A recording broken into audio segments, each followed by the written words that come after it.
It's been 10 years since the crash. He's got a pretty severe injury to his spine. It was the hardest season of my life, but the injury really gave me some amazing experiences. David!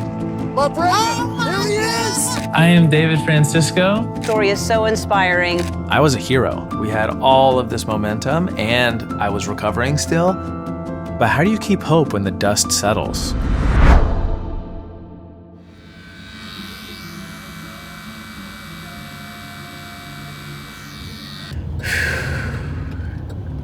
Nervous? But we're doing this, and I'm really excited. I think it's gonna be great. Yeah, I think let's do that. That was my initial thought. Size you might like? It wasn't a certain moment that I realized that I'm not recovering anymore. It was probably year 3 or 4 that it started plateauing a little bit, and I've slowly entered back into the real world. For so long, I was the hero. I was recovering and I was doing this and nothing can get me down. So I feel like people just see him as this like, wow, you've overcome this thing and you're like better and fully healed. But he's not fully healed. He just presents himself to the world as best as he can. And so I think he hides a lot of pain. He hides a lot of sadness. And there were moments, especially in the last 4 or 5 years, where I just would break down. And I think that came from not acknowledging how difficult it is. I was just saying, I'm just gonna go forward. I'm just gonna be the hero. And after so long, you're not being genuine to yourself. So it was really important to basically just acknowledge this terrible thing has affected my life, and it's affecting me still every single moment. He's not sad very often. Whenever he does get sad, I kind of encourage it because I'm like, you need to feel these feelings. You need to process these feelings, and it's okay. Because you can't just fake it forever. You have to live in the body you have. You can make anything happen, but it's gonna look a different way. And especially with a kid, I'm learning that he takes more energy out of me. And so I'm just having to say, yeah, I need to take a minute. This is hard. And this isn't the experience I would have if my legs worked fully. And that's okay. With having a kid, a lot of that has come up. But I feel like that would be the biggest misunderstanding is that he went through this thing, it was a miracle, and now he's healed. No, he's had to work hard. He's not fully healed, and there's still a lot of repercussions of the injury. He just has learned to live with them. I actually was hit by a car and paralyzed almost 10 years ago. So actually, end of this month, it'll be 10 years. So we're celebrating that I'm still alive and can walk around. Sometimes happens when people missing a letter. Yeah, oh my gosh. IT+S, only. PERMANENT. That's right. That is correct. That's correct. That is definitely correct. Perfect. We're doing it. There's so many times that I wish I could walk faster. David only has, we joke around, we say he has 1 speed. I used to always walk pretty fast. And so it's kind of ironic that now I'm very slow. Sometimes I'll be at like a hotel or something and the hostess, or maybe I'm in a grocery store and I'm like, where's the blah, blah, blah? And they're like, oh yeah, come this way. And they just leave me in the dust because I'm not very fast and they don't expect me to be slow. And so I'm just trying to keep up with them.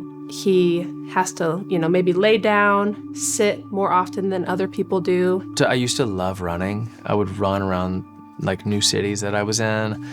I didn't understand gym memberships because I'm like, why don't you just like run outside or juggle a soccer ball or go on a bike ride? I have a lot of cool adaptive stuff. There's a wakeboard that I can sit on. Got a tricycle on the snow called a Snow Go, which is super cool.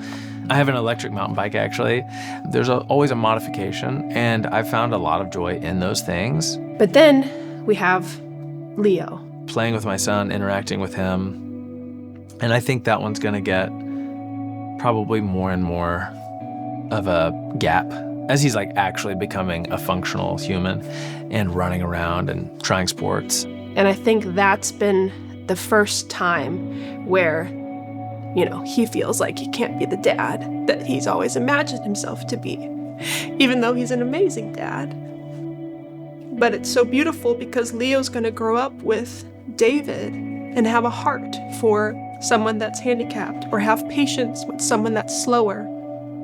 And David explains each time maybe why he can't do that, but what he can do, and is so, you know, supportive of Leo and wants Leo to kind of lift Leo up instead of being about David. You know, I still probably try to be a soccer coach. That would be kind of fun. But Coach P isn't going to be very good at like demonstrating things. Here's the diving header. Fall over. Come on. Oh, that was like 10. Not bad for a paraplegic, huh? Let's go. I did over 1,000 when I was able-bodied.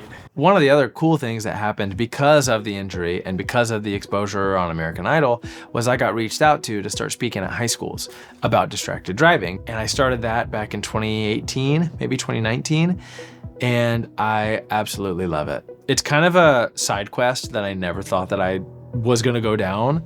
But man, I get so much purpose from these kids' reactions. I mean, they're going into whatever auditorium for a distracted driving program, and then this guy comes in with a guitar, singing songs and sharing my story with them, encouraging them to hopefully make good choices on the road so that no one else gets put into this situation, because I tell them it's not great. I don't recommend paralysis. It's not the best. I actually started speaking at nursing conferences as well, which has been amazing. And actually, I can't get through one of those. 2 for 2. I break down in a way that I almost cannot recover from because I talk about the nurses that took care of me. They didn't have to take the time to encourage me and hold me in those hard moments, and they did. And I still remember all their names, and I love talking to the nurses and sharing my experience and how important that is.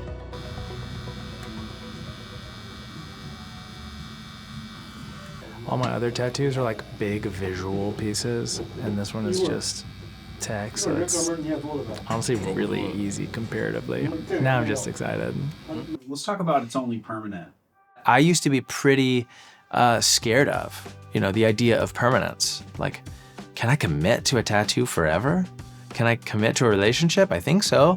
I want to, but how do you know? When you have an injury, like a spinal cord injury that is permanent, man, it really forces you to reconcile with permanence and the idea that, yeah, this is my life. This is the way we're going. There's nothing I can do to change it, and you gotta make this work. And so, if anything, that's one of the silver linings of the injury, is the acceptance of permanent things in my life. The song is a way of saying, it's only permanent. Don't mind me, it's only my whole lifetime. It's a big deal, obviously that's a big deal, and it's only permanent. Last week I decided we're getting a tattoo of It's Only Permanent right there. I think it's the perfect visual representation of that concept and this song and how I live is, you know what? Yes, it's a big deal and it's not. It's only permanent. Amazing. May I? Yeah. Oh, it's so clean. It's so clean. Don't let me, it's not that serious. I'm done overthinking it. Yeah, it's only permanent. It's not